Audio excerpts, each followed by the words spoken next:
Pour prévenir les risques d'effondrement dans les cavités souterraines, les ingénieurs spécialisés dans les mouvements de terrain entament une inspection avec un drôle d'appareil. Qu'est-ce que vous êtes en train de faire là ? Alors là, je suis en train de faire la jonction entre la surface et le sous-sol pour avoir la position de l'entrée et la profondeur de la galerie. Cette cavité fait 10 hectares semés d'embûches.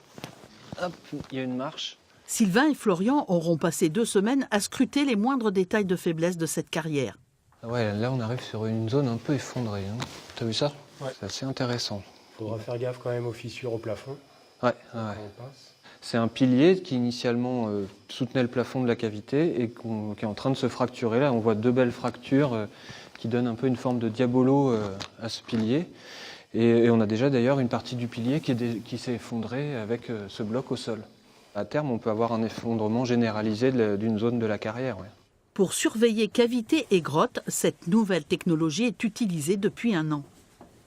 Cet outil, en fait, c'est un scanner laser 3D. La tête du scanner émet des rayons laser infrarouges dans toutes les directions, à une fréquence de 42 000 fois par seconde, ce qui va lui permettre de mesurer la distance entre lui et tous les objets sur lesquels les rayons rebondissent, donc tous les murs, les rochers. Toutes ces données sont enregistrées dans le boîtier que j'ai dans le sac à dos.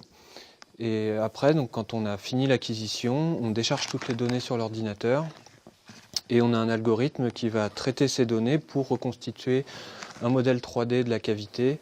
Environ 6000 souterrains ont ainsi été recensés en Poitou-Charentes afin de prévenir les effondrements et de marquer les zones instables. On pourra recaler ça sur le cadastre et retrouver les puits.